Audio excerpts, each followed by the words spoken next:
I'm back with another review of a flashlight, and this one is really different. Check this thing out. It's by Sofirn. We've seen a bunch of stuff by them, and it's the ST1. And this thing is just crazy different. I think they just wanted to come out with something that nobody else has done. There's a lot of lights like this and this like size and platform and style and shape, whatever you want to call it all. This one is not quite like those others, where it's not going to have any of the side lights, it doesn't have any lasers, it doesn't have even a clip. Like, they just wanted to make this elegant, something that you can just put in your pocket, and like if you're going out and didn't want a flashlight showing in your side, in your pocket or whatever, for whatever reason, they did it. And here it is. I just wanted to show it to you all just in case anybody was interested. They picked a really good emitter. That center emitter right there is going to be the SFT25R. So it has really good throw. And then they have these 4 all around on the outside that are going to be for flood. So when you turn this thing on, it's just like one massive hotspot and then a big massive spill. I'll show it to you all in the dark and let you see what it's all about. The even crazier thing to me is there's no way to control these emitters. Like when you turn it on, they just all come on. You get what you get, and that's it. You have a battery indicator ring right here, and that's it. Like, I don't know, it's just different for me because I'm so used to all of these other lights that look a lot like this, that they're just packing all sorts of stuff into. I mean, pretty soon I think they're going to have some toothpaste emitting out of some of these flashlights these days. Whereas with this one, they just wanted to keep it super simple.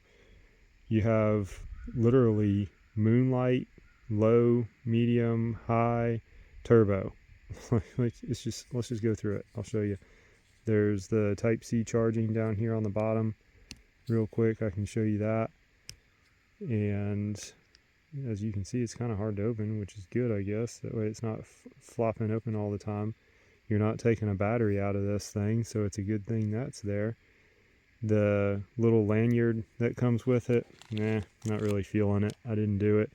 There it is there if you wanted it, but I'm doing the lanyard on some of those smaller lights that I've been showing you, but I wasn't feeling it on this one. This one has been in my back pocket, and I lock it out so that way it doesn't turn on, because this button's going to be super easy to turn it on if you were to sit or mash up on it. So it's locked out right now. Notice the breathing green, that's letting you know that it's locked out. You double press and it comes on in low. It doesn't have memory from lockout. Now, did you notice how that green light was on? Let's turn that back on. So you see that green ring? That's letting you know your battery level. It'll do the green, orange, red, and then breathing red lets you know that it's really time to charge it. Don't let it get that low. Like I said, you're not taking this battery out, so you want to take good care of it. Keep it topped off. There's on, and then you just go ahead and press down on it to go through your different light levels. Low, medium, high, and then double press for turbo.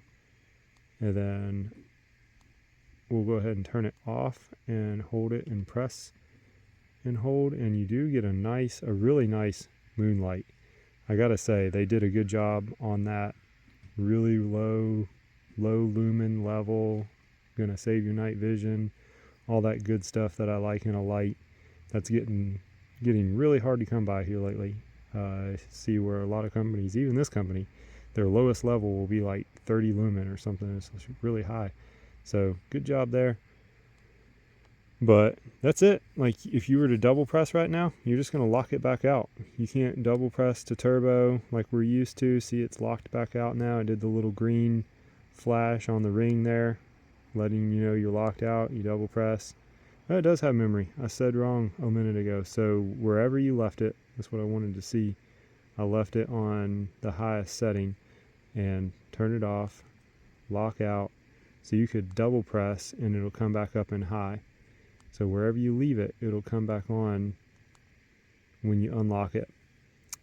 But that's it. You can't do a triple press for strobe or anything, even with it on triple press. Just it thinks that you're double pressing and it goes to turbo.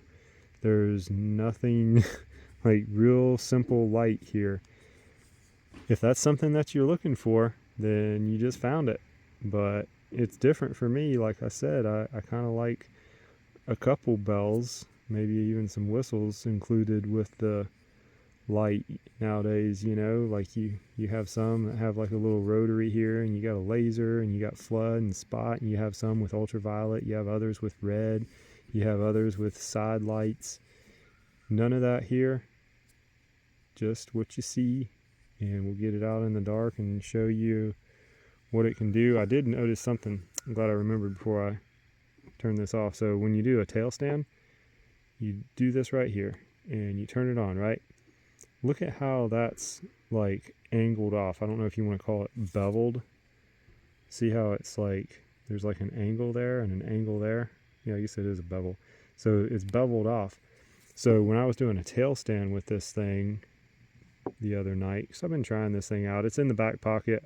I'm not gonna lie, I am carrying another light while I'm carrying this one, because I kind of like to have something with a little bit more throw, a little bit more power, you know. So I've been carrying this as a secondary just to kind of get used to it before I came on with the video, with the review.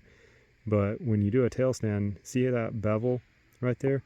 It kind of just gives you a little bit of light in your eyes. So I'm not a huge fan of that, because that little bit of light in your eyes is not the greatest. When you're doing a tail stand, you want the light to go directly up to the roof, or up to the ceiling, I should say, and bounce some light down. But with this, you're getting a little bit in your eyes right there. So just a little thing I noticed. Figured I'd pass that on. All right, let's get this thing out in the dark. Blasting right into this. We're in the dark here, and I'm showing you what this SK1 looks like on high. See what I'm saying? Like you have this hot spot in the middle, and then the spill is so bright it's almost like another hot spot. I don't know, it's just crazy, but it's a lot of light. I mean, I gotta say, let's aim up just a little here and I'll show you what I'm talking about. So it's reaching out there somewhat decent with some throw. It's not going to throw real far, obviously. I mean, y'all saw in the daytime how big of a light we're dealing with here, but it's just a wall of light, just this massive wall of light coming off this thing. That's on high. We'll go ahead and go to turbo and check that out. It's pretty good for such a skinny little light that's comfortable to carry. I'm going to take it back here in the woods for the lower settings to show you all what that looks like on some trails. But I just wanted to get out here and show you that hot spot, show you the spill, almost like a whole nother hot spot, in my opinion, the way they have this thing set up. All right, let's take it out in the woods and I'll show you these lower settings. Here we are in the woods now. That's on medium. We'll go up to high. Definitely enough light to light your path and get around. Let's try it on low. It's okay. You're gonna miss some stuff on low. You're definitely gonna miss some stuff on moonlight. Let me turn it on in the absolute lowest setting. Look at that. Yeah, you can't even see out there, which is great for, you know, reading or whatever. Not disturbing your night vision, not disturbing others. Being nice to your neighbors, you know, things like that. But yeah, this medium setting is great. Look at that, all those colors of the leaves and everything. Not bad. Go ahead and step it up to the highest setting, and then the turbo, reaching on through there. that's about where I'd be out here, walking the trails, knowing that you can double press anytime you'd like to step it up to see what that weird noise was or something, you know. You got an instant wall of light with a little bit of throw. It's a weird light, I'm not gonna lie. It's weird because, you know, I'm used to carrying things with clips and just whatever, but they didn't do that, and I'm gonna give it a try, keep using it and seeing how I like it. If anybody has any questions about it or comments, whatever, you know, just drop them down in there. We'll talk about it. All right. Appreciate y'all watching.